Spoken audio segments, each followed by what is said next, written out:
When I was 17, my family abandoned me. They left a note that said, "You will figure it out." 10 years later, after I finally built an empire on my own, they reached out trying to reunite.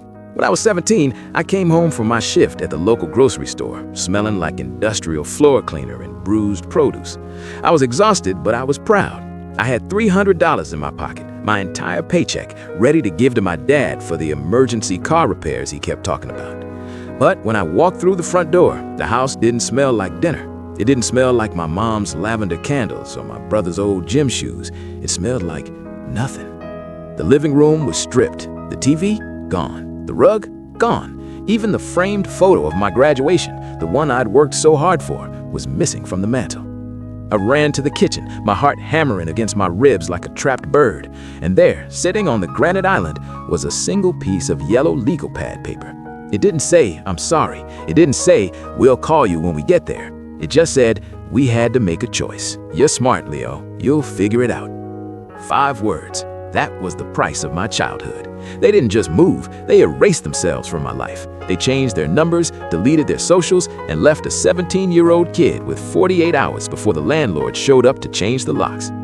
For the first year, I didn't just figure it out, I survived.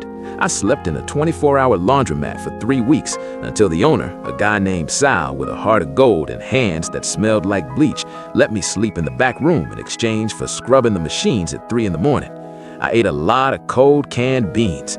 I learned how to wash my hair in a library sink without splashing the floor, and every single night I stared at that yellow piece of paper until the words burned into my retinas. "You'll figure it out." Okay then, I decided I would. I didn't just want to survive, I wanted to be so successful that they would have to see my face every time they turned on a screen. Fast forward 10 years. I'm 27 now. I don't live in the back of a laundromat anymore. I own a tech consulting firm in downtown Chicago. I have a view of the lake, a fridge full of food I actually like, and a bank account with enough commas to make my teenage self faint. I never went looking for them, not once. If you're a ghost, I'm not the one to haunt you. But then, I did an interview with a major business magazine. They wanted to know my origin story. I didn't hold back. I told them about the note. I told them about the laundromat. I told them that my drive didn't come from passion. It came from the cold, hard fact that I was the only person in the world who was never gonna leave me. The article went viral, really viral. 3 days later, my assistant, Sarah, walked into my office. She looked uncomfortable. "Leo," she said, biting her lip, "there's a woman on line 2. She says she's your mother. She's crying quite a bit." My stomach didn't drop. It didn't flip. It went cold, like a piece of dry ice was sitting in my gut. I picked up the phone. "Hello? Leo? Oh, honey, is that really you?" Her voice sounded older, thinner, but it was her, the woman who left me with a week's worth of cereal and a good luck note. "It's Leo," I said. My voice was as flat as the Chicago skyline. "We saw the article," she sobbed. "We had no idea you went through all that. We thought you'd go to Aunt June's. We thought you'd be okay." "You didn't check," I said. "For 10 years, you didn't check." "We were so ashamed, Leo. Your father's business, it collapsed. We were running from creditors. We thought we were protecting you by leaving you behind." The logic was so twisted it was almost impressive. They protected me by abandoning me. Then came the real reason for the call. "Your brother, Caleb, Leo, he's in trouble. He's got medical bills. And your father, he needs a heart procedure we can't afford. We're living in a trailer in Ohio, honey. We're so proud of everything you've built. We just want to be a family again." I told her I'd think about it. I didn't, of course. I knew the answer immediately, but I wanted to see them. I wanted to look them in the eye and see if there was any soul left behind the greed. I arranged to meet them at a diner, a cheap one, the kind where the coffee's burnt and the booths are cracked. I wanted them to remember what struggling actually looked like. When I walked in, they were already there. They looked small. My dad was wearing a suit that was 10 years out of style and 2 sizes too big. My mom was clutching a knockoff designer bag like it was a life raft. Caleb was there too, my little brother. He looked at me with this mix of awe and resentment that made my skin crawl. "Leo," my mom stood up to hug me. I didn't move. I stayed like a statue.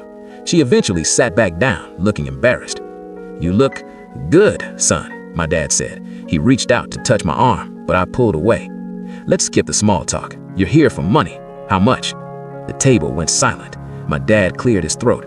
"It's not just about that, Leo. We missed you. We've regretted that day every hour for a decade. Really, I leaned forward, because I have 10 years of call logs that say otherwise. I have 10 years of birthdays, Christmases, and graduations where my phone didn't ring once.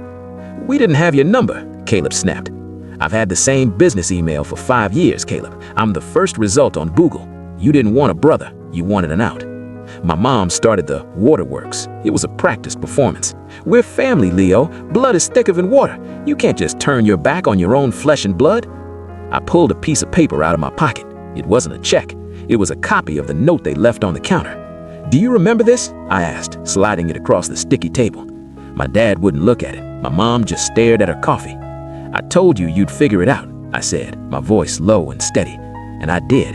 I figured out how to pay rent. I figured out how to build a company. And most importantly, I figured out who my real family is. I stood up. I've already instructed my lawyers to set up a small monthly stipend for your medical bills. It's enough to keep you afloat, but not enough to buy a new life. It's more than you gave me, which was nothing. Leo, please, my mom started. Don't, I said. This isn't a reconciliation. This is a business transaction. You traded your son for a fresh start 10 years ago. You don't get to buy him back just because the stock price went up. I walked out of that diner and didn't look back. As I sat in my car looking at my hands, I realized they weren't shaking.